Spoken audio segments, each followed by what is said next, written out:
Your dignity is tied to every other human being on Earth.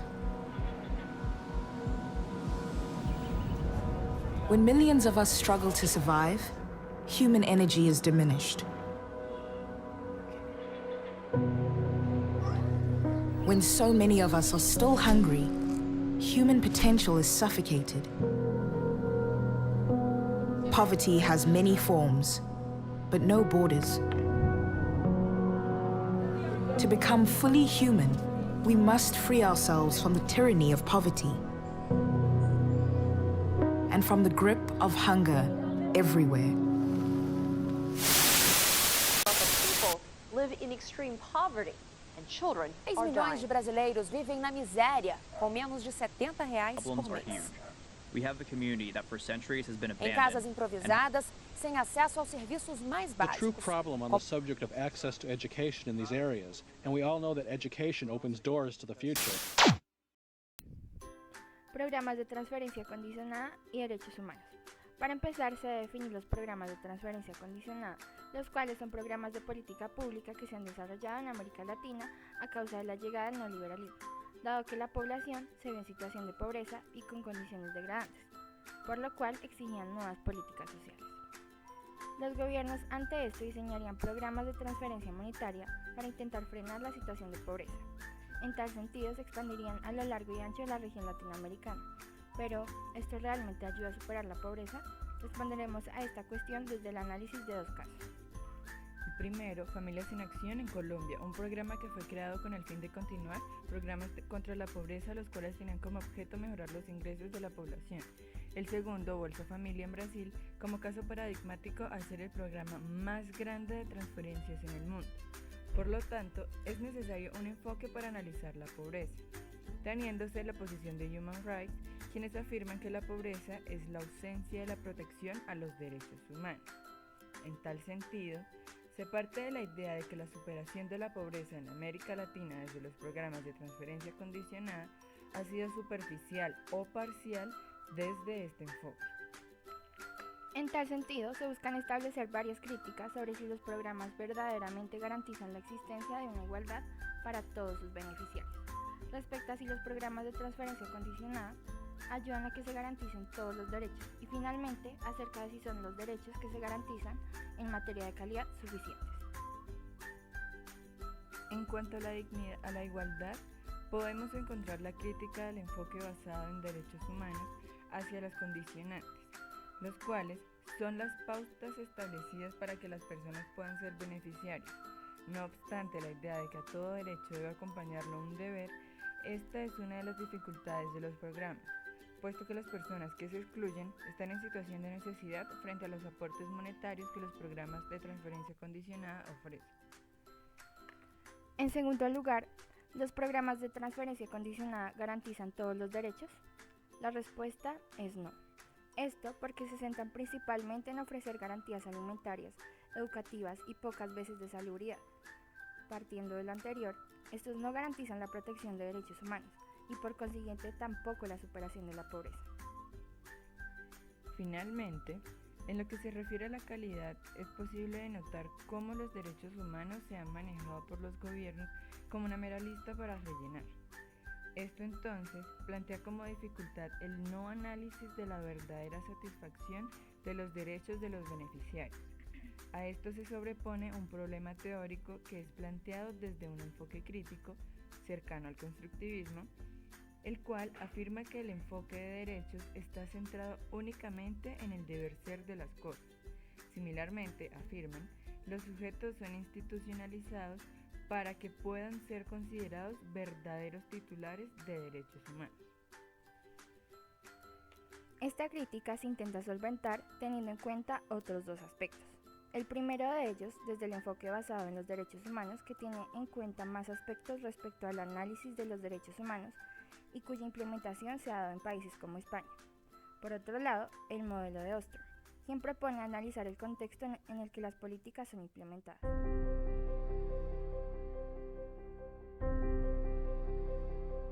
Generalmente cuando se piensa en derechos humanos siempre uno piensa en la corte, ¿no? Siempre piensa uno en los jueces. Y lo cierto es que las cortes y los jueces son muy importantes en la protección de los derechos humanos, sobre todo cuando tenemos violaciones y violaciones graves o violaciones sistemáticas, que las tenemos en todos los países. Sin embargo, en la medida que ese tipo de ir a las cortes o ir a los jueces supone nada más casos particulares en donde lo que tiene son víctimas muy específicas o casos muy concretos, lo que no tiene son cambios estructurales que te permitan hacer efectiva el ejercicio de los derechos humanos para un gran número de gente o para una población completa. Ahí es donde vienen las políticas públicas, o por eso es importante las políticas públicas, porque lo que sí te permiten las políticas públicas es modificar de forma sistemática, de forma estructural, cosas como el acceso al agua, cosas como el derecho a la vivienda, cosas como el derecho a la salud, cosas como el derecho a la educación, para una gran población que no necesariamente tiene ni que ser víctima ni que acudir a las cortes. Entonces, por eso es como muy relevante. Uno de los aspectos centrales para que una política pública tenga enfoque de derechos humanos es que sea una política muy participativa. Es decir, que la población objetivo de la política pública efectivamente participe tanto en el diseño de la política como después en su implementación e incluso en su evaluación. Aquí el papel de la sociedad civil es relevante. Necesariamente estos elementos, ¿no? Mecanismos de rendición de cuentas, participación y estándares internacionales son tres de los elementos centrales para poder pensar el enfoque de derechos humanos. Tal vez el último de los elementos del ciclo de la política pública es el de la evaluación. Y en la evaluación la participación también, de nuevo, en información a través de construcción de indicadores, pero también a través de mecanismos como por ejemplo una participación en el grupo que haga las evaluaciones correspondientes, es relevante. Es relevante también ahí la participación de la sociedad civil organizada.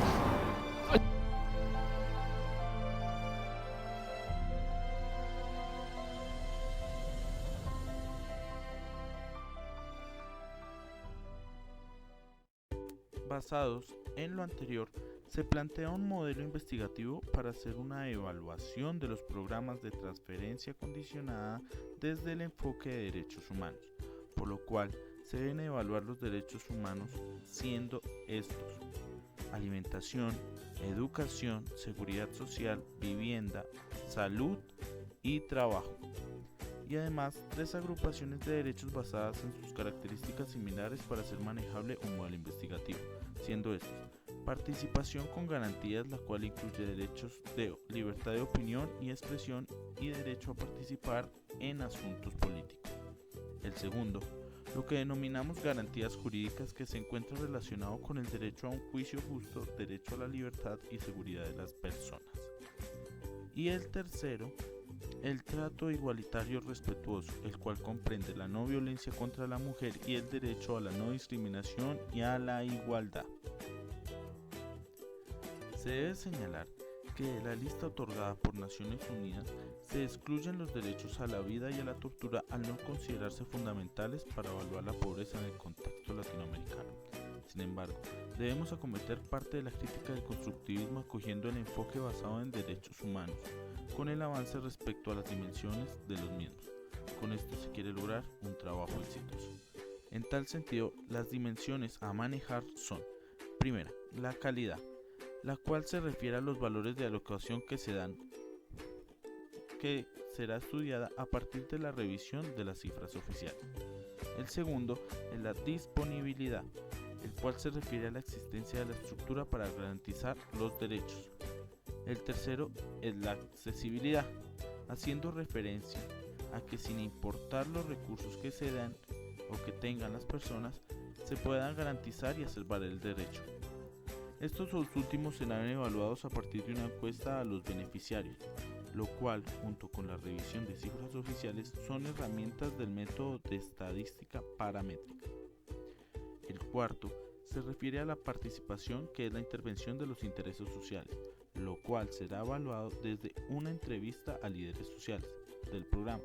Y el quinto es la sostenibilidad, que se refiere a que se den los mecanismos para que el derecho se mantenga en el tiempo, lo cual será visto a partir del análisis de documentos del gobierno que pueden afectar el derecho de los beneficiarios. Estos dos últimos serán realizados a partir del método de análisis del contenido, al conceder herramientas para encontrar la especificidad de ambos aspectos. Hay un sexto criterio, el cual es la aceptabilidad, pero ante la dificultad y la amplitud que podría implicar su reconocimiento, al verse como características culturales de países diversos como son Brasil y Colombia, este será excluido para lograr un mejor análisis. As we end poverty, true prosperity begins. As we end hunger, we all start to flourish.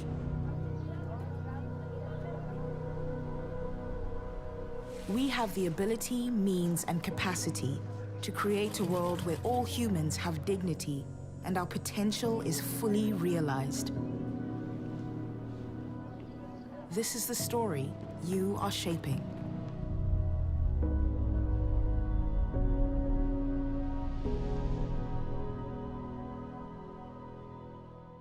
Universidad Nacional, patrimonio de todos los colombianos.